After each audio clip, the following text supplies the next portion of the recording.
Fancy teeth. The Joker. He's nearly as old as the Dark Knight himself.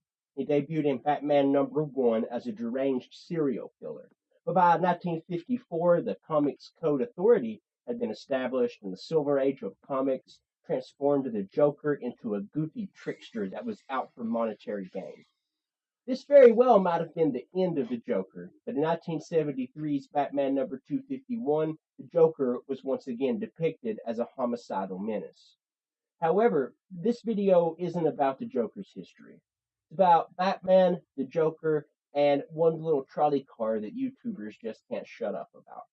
And so sit back, relax. Let's take a look at philosophy through fiction and then break down into an existential crisis right after the break.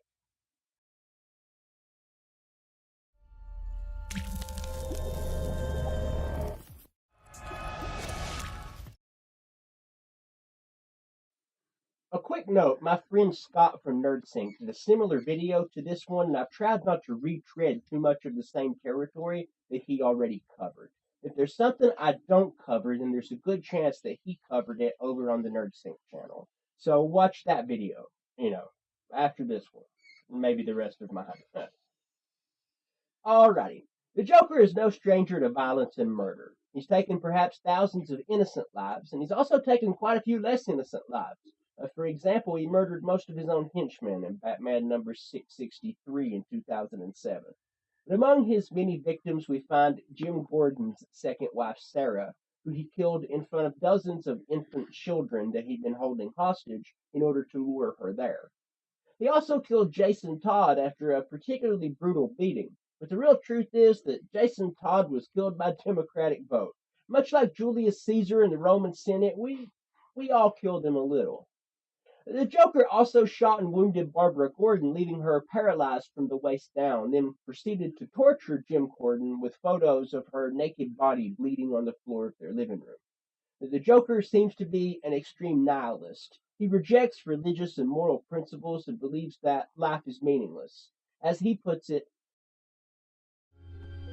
all it takes is one bad day. That's how far the world is from where I am. Just one bad day.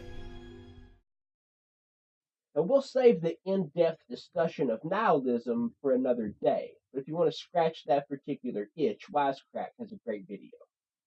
Today we're talking about utilitarianism and deontologism. The point here is that every time the Joker escapes from Arkham Asylum, he maims and he kills, and Batman catches him and locks him back up, and the cycle repeats over and over. So why doesn't Batman just kill the Joker and be done with it? Wouldn't the world be a better place? How many countless lives might be saved? What takes priority? Doing good or just not doing wrong? Is it selfish of Batman to let the Joker live again and again just so he can sleep at night? Both Commissioner Gordon and Batman have considered killing the Joker at times. So why don't we pro-con this whole clown murder deal? If Batman kills the Joker, then he saves the lives of everyone the Joker ever will murder in the future, and he also prevents countless injuries and incalculable damage to Gotham City itself. This line of thinking is compatible with the ethical theory of utilitarianism. It states that the best action is always the one that maximizes utility, basically the well-being and happiness of living creatures. So when presented with choices, you should choose the one that creates the most net gain in well-being and happiness for the largest number of people. In our example, Batman can kill just one person to save what could be thousands of lives, thereby increasing the well-being of the whole city of Gotham, except for Batman and the Joker, who would have to deal with guilt and sudden death, respectively. Batman, however, won't kill the Joker, nor will he sacrifice the lives of anyone to even capture him. The Dark Knight justifies his no-killing rule using a slippery slope argument. He believes that if he kills, then he's just as bad as the murderer that he's murderizing, and that once he crosses that line, it becomes easier to consider killing again. In short, he's afraid that if he crosses the line, he may never find his way back again. Batman insists that his morality is tied directly to his own actions rather than the consequences of his actions. Killing the Joker to him is wrong, no matter the result. This line of thinking is compatible with deontology. This approach to ethics focuses on the rightness or wrongness of the actions themselves as opposed to the rightness or wrongness of the consequences of those actions. A pretty standard position for superheroes to take. To Batsy, it's irrelevant that killing the Joker might save lives. Murder is wrong, and that's that as far as he's concerned. This brings us to the trolley problem. It goes something like this. You're on a trolley car headed down a track and moving too fast to stop.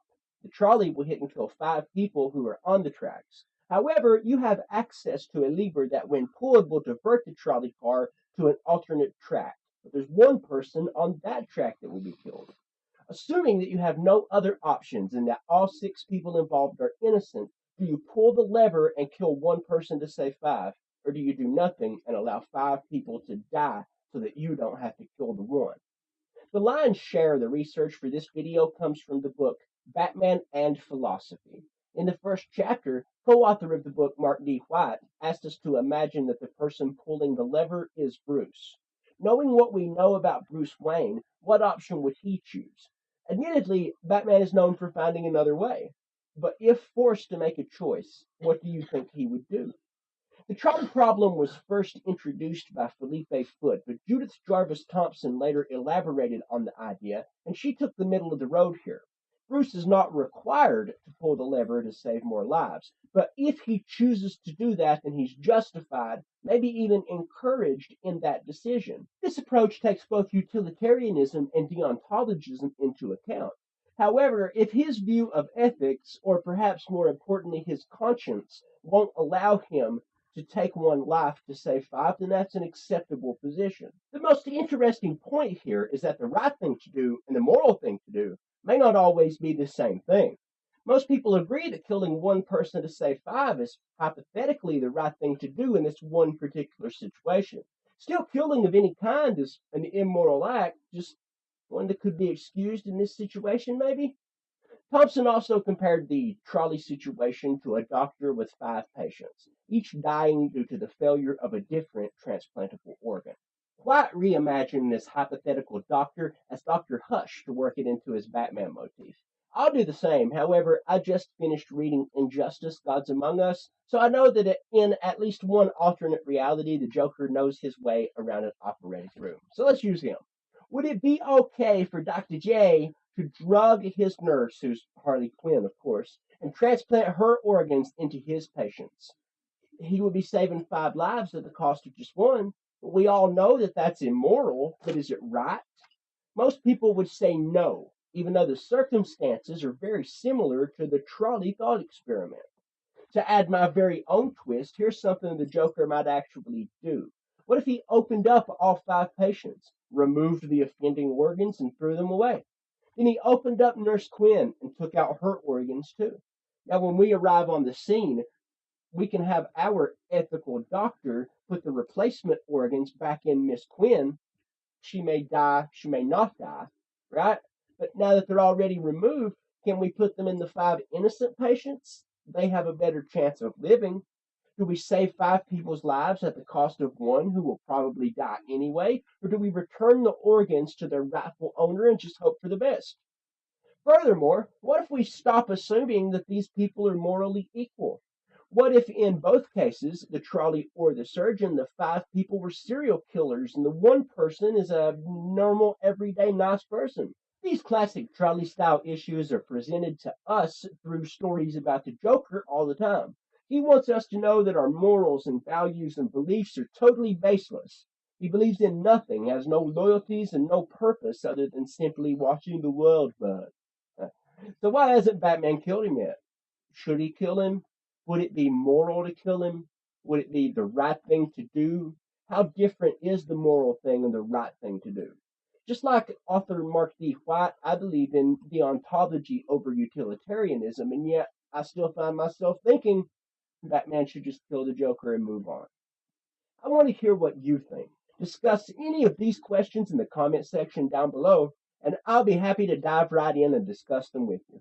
Until next time, I'm Jay Parks. This is That Sci-Fi Show. Please like, comment, share, and subscribe. It really helps the channel out.